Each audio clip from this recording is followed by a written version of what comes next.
The whole enterprise is crazy, and it's an absolute scam which is going to cost you a great deal. It's rather like paying monkeys, because what happens is the civil servants draw up the list, and if it's vote number 58 and the piece of paper says vote yes, you vote yes, and if it's number 59 and it says vote no, you vote no. It is an absolute farce. It is a complete sham masquerading as democracy.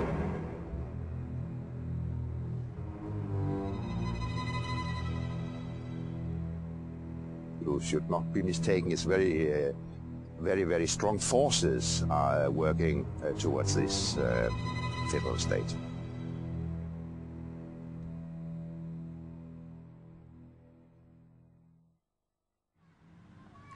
This is the village of Goudhurst. It's been said that if Kent is the Garden of England, then Goudhurst is the Garden of Kent. The English way of life has gone on here for centuries. But is all that about to become a thing of the past?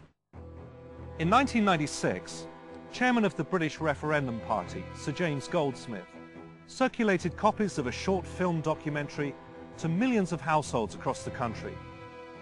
Frustrated by the lack of mainstream press coverage over what he saw as the dismantling of British sovereignty and independence by colluding politicians, Sir James's wake-up call to the people of Great Britain was stark and shocked many. What you're about to hear will both surprise and outrage you. It's the true story of Europe. It's the story the politicians don't want you to hear, because it shows how they've deceived us and betrayed our nation. Only in 1994 did Chancellor Kohl's foreign policy spokesman, speaking on behalf of the ruling party of Europe's dominant nation, Germany, clearly reveal the true plan. The plan is to create a federal European superstate. Into it will be merged up to 25 ancient European nations, including our own. This new country, called Europe, will have one parliament, one government, one court of justice, one currency, one flag, and one anthem. That has been the plan all along. But those who favoured it knew the people of Europe would never accept it. They would never willingly surrender their freedoms to become just a province in a vast European superstate. So what did the politicians do? They conspired to keep the truth from the people. So what is the truth behind the European Union? Is it, as our politicians keep telling us, Britain's best hope for the future? A chance to regain some of that lost prestige on the world stage by being at the centre of Europe? Today in Britain, all three major political parties miraculously appear to agree at least on one thing. They believe in the destruction of Great Britain as an independent nation. They believe an integrated Europe makes sense, that it is the modern, forward-thinking way to go, that it would prevent any chance of a third European war.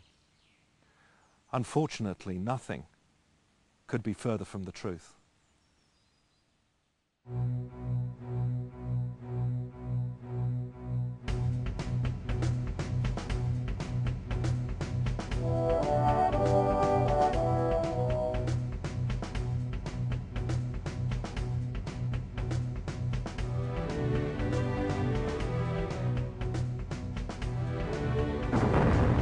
The need to unite Europe grew understandably out of the devastation left behind after two catastrophic world wars. Of all the empires, it was perhaps the Nazis who came closest to pulling off the military conquest and occupation of Europe in recent times. In June 1940, Hermann Göring, Reich Marshal of the German Luftwaffe, reviews final plans for Operation Sea Lion, the German invasion of Great Britain. He also discusses with Hitler a new plan to unite Europe, not just under the conquering hammer of Blitzkrieg, but through a lasting political and economic union, which the Nazis named Europäische Wirtschaftsgemeinschaft, or the European Economic Community. In 1942, a conference is held in Berlin to discuss this political and economic integration of Europe. Of all the nations targeted, Britain has proved the wild card because she alone has successfully resisted invasion. Rising to his feet at the conference, Nazi economist Professor Horst Jecht of Berlin University firmly declares that Britain is the greatest obstacle to Germany fulfilling her historic aim of dominating Europe.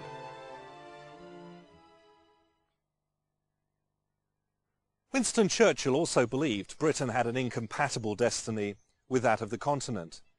Referring to the United Kingdom's reliance on her overseas trade, Churchill stated, "If Britain must choose between Europe and the open sea, we will choose the sea."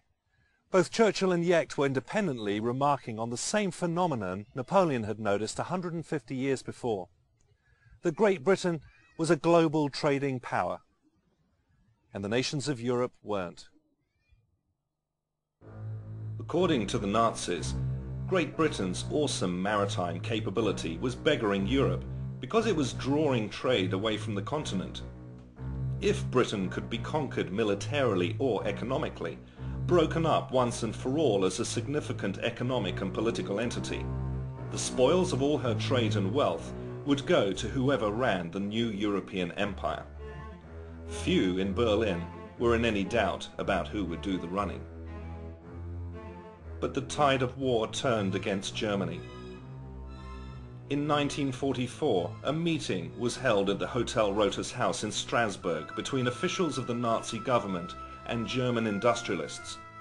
The theme of the meeting was, how will Germany dominate the peace when she loses the war? Following the end of World War II, the rebuilding of Europe, and Germany in particular, became a pressing necessity and was largely funded under the Marshall Plan by the United States. Both Washington and London saw the rapid stabilization of the continent after the war as essential in order to prevent any incursion into Western Europe by the new enemy to be feared, the Soviet Union. Winston Churchill agreed that some form of commonwealth of nations in Europe was desirable for establishing stability and a lasting peace. But he never envisioned Britain as being part of any future United States of Europe. Winston Churchill's view of Great Britain's relationship with Europe after the Second World War is summarized with these words of his. "But we have our own dream and our own task. We are with Europe, but not of it. We are linked, but not comprised. We are interested and associated, but not absorbed." The Allied answer to military stability in Europe was to be the North Atlantic Treaty Organization, or NATO, which came into existence in 1949 as a permanent defense alliance for Europe. The European Union officially began life as the European Coal and Steel Community in 1951, a modest industrial cooperation between France, Germany, Italy, Belgium, Luxembourg and Holland. 6 years later, in 1957, the Treaty of Rome was signed by the 6 participating coal and steel community nations. Declaring its goal as the ever closer union of the peoples of Europe, the Treaty of Rome went far beyond launching just a common market. It established the fledgling apparatus for an idealistic new superpower. This new entity was given an existing and unsettlingly familiar name: the European Economic Community. In 1963, Charles de Gaulle and Konrad Adenauer signed the Treaty of Elysee, signifying the symbolic burying of the hatchet between France and Germany. This was the start of a dynamic new dual leadership role in Europe for the two countries. De Gaulle later resigned, and within a year was dead. Britain was invited to submit yet another application to join the EEC. This time, Edward Heath, now as Britain's Conservative Prime Minister, signed the Treaty of Rome and took Britain into the common market on New Year's Day, 1973. Responding to deep concerns within his own country that joining the EEC would compromise Britain's national sovereignty and independence, Heath sought to reassure the British people in a government white paper. He wrote, "There is no question of Britain losing essential national sovereignty. The master plan, of course, was well known to Edward Heath, Lord Hailsham and their colleagues in Brussels.